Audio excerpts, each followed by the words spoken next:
I am just so pleased and so honored to be a part of this, because oftentimes people don't think about college students being hungry.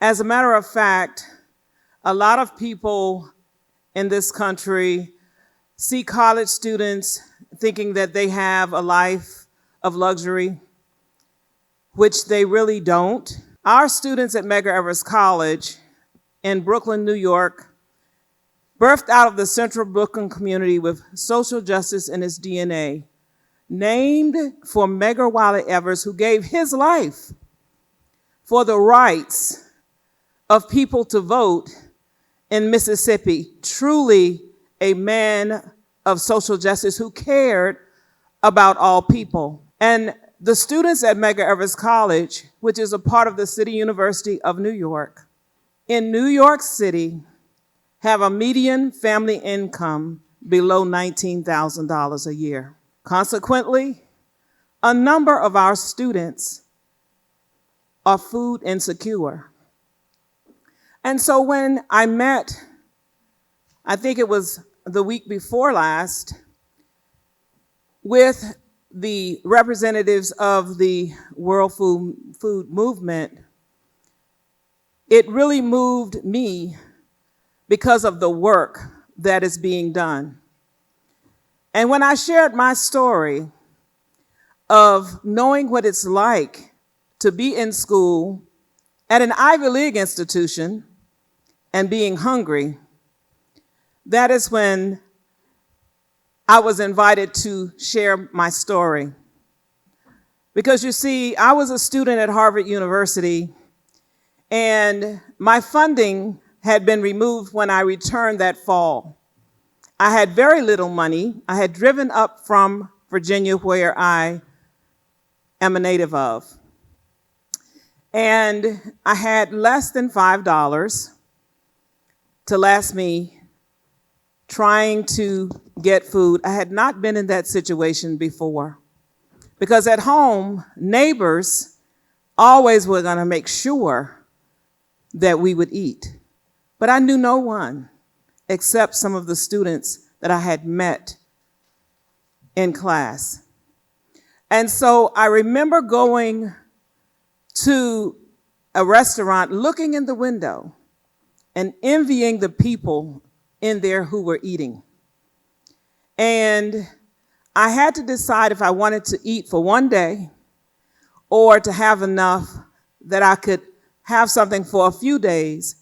And so I took my little money and I went to a market and I got food that was not healthy, because the food that was not healthy was the cheapest food.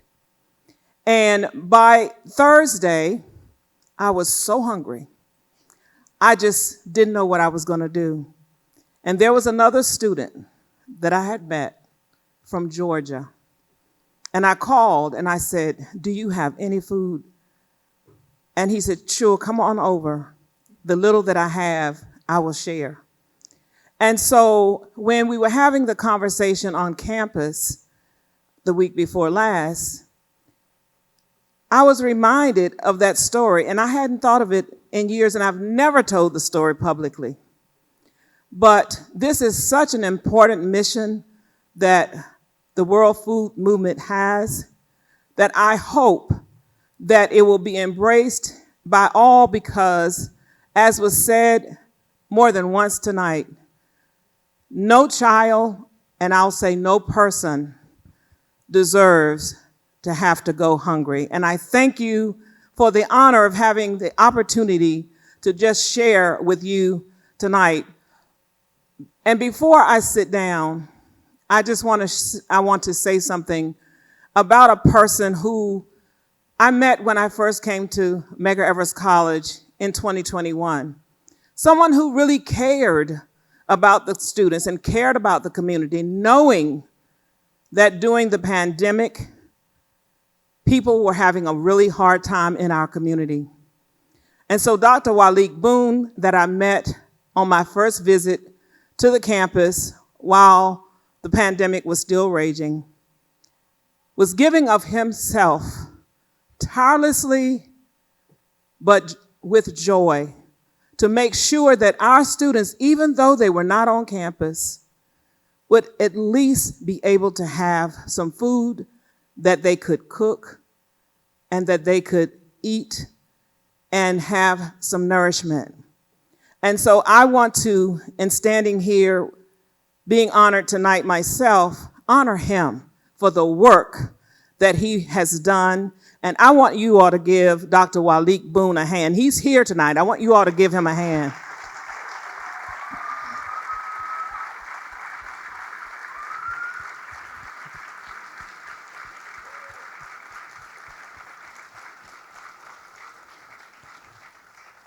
He is a true champion of the underserved and has given tirelessly to our students at Medgar Evers College.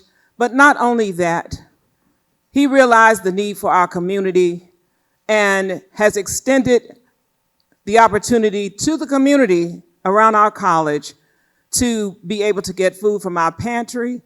And we bring in fresh food from the farms, and they are able to come and get that food. And so, again, thank you. And just know that Medgar Evers College, at Medgar Evers College, we have a heart for our students and for our community. Thank you.